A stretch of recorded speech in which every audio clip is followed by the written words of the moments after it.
সিরাত কেন আলোচনা করবে, কেন আমরা শুনবো, কেন আমাদের জানতে হবে সিরাত? অনেক কারণ। আমি শুধু 3টি কারণ আজকে আপনাদের সাথে শেয়ার করব। কয়টি কারণ?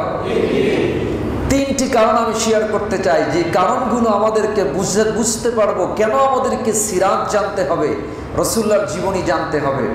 1 নম্বর কারণ, গোটা মুসলিম উম্মাহ, গোটা বিশ্ব মানবতার জন্য আল্লাহ রাব্বুল আলামিন আমাদের বিশ্ব মানবতার কান্ডারি হিসাবে মুহাম্মদুর রাসূলুল্লাহ সাল্লাল্লাহু আলাইহি ওয়াসাল্লামকে আল্লাহ বেস্ট মডেল, বেস্ট এক্সাম্পল হিসাবে দুনিয়াতে আল্লাহ তাআলা প্রেরণ করেছেন। কোরআন কারীমের 33 নম্বর সূরা, সূরা আহজাফের 21 নম্বর আয়াতে আল্লাহ তাআলা বলছেন, পড়ুন আমার সাথে, লাকাদ কানা লাকুম ফি রাসূলিল্লাহি উসওয়াতুন হাসানাহ। আল্লাহ তাআলা বলেন, তোমাদের জন্য আমি রাসূলকে best example, the best model আমি করে তোমাদেরকে প্রেরণ করলাম। এখন যাকে আল্লাহ আমাদের জন্য মডেল বানালেন, ওনার সম্পর্কে যদি আমাদের ধারণা না থাকে, আমাদের জ্ঞান না থাকে, তাহলে আমরা তাকে অনুসরণ করতে পারবো না। এই জন্য অবশ্যই রাসূলের সিরাত আমাদের জন্য জানার প্রয়োজন আছে না নাই? 1 নম্বর কারণ। 2 নম্বর, দেখুন আল্লাহ জাল্লা শানুহু রব্বুল ইজ্জাতুল জালাল বিভিন্ন নবীদের, রাসূলদের জীবনী, ঘটনা, তাওহীদ, দাওয়াতের পদ্ধতিগুলো কোরআনের ভিতরে বিশ্ব মানবতার জন্য যেই মুক্তির সনদ কোরআন আল্লাহ প্রেরণ করেছেন, সেখানে রাসূলদের ঘটনাগুলো আলোকপাত করেছেন। অনেক রাসূলদের নামে আল্লাহ তাআলা সূরা নাজিল করেছেন, অনেকগুলো সূরা, সূরা ইব্রাহিম, সূরা ইউসুফ, সূরা ইউনুস, সূরা হুদ, নবীদের নামে সূরা দিয়েছেন। নবীদের ঘটনা, বায়োগ্রাফি, জীবনীগুলো স্বয়ং আল্লাহ তাআলা বর্ণনা করেছেন।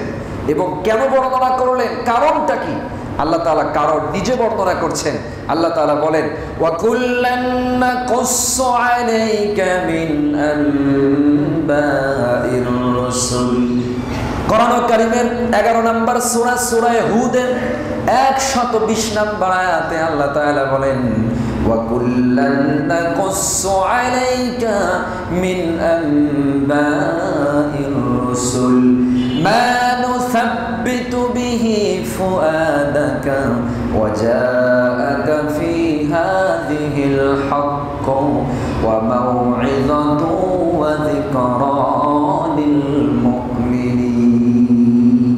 আল্লাহ তাআলা বলেন, হে রাসূল, আমি আপনার কাছে রাসূলদের ঘটনাগুলো এনেছি, সিরাত, বায়োগ্রাফি এনেছি, এই জন্য আপনার অন্তর যেন সুদৃঢ় হয়।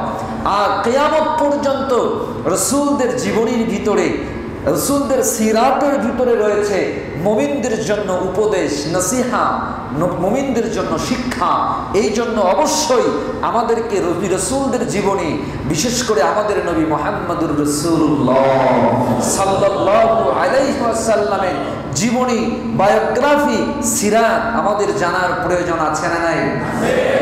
3 নাম্বার, দেখুন আমরা যারা ঈমানদার, মুমিন, মুসলমান, আমাদের ঈমানদারদের ঈমানের যেই আলো, ঈমানি শক্তি, এটা মূলত নবুয়তি সূর্যের সামান্যতম প্রতিচ্ছবি ও প্রতিচ্ছায়া মাত্র। আমাদের ঈমানদারের ঈমানের যে শক্তি, এটা নবুয়তি সূর্যের প্রতিচ্ছায়া।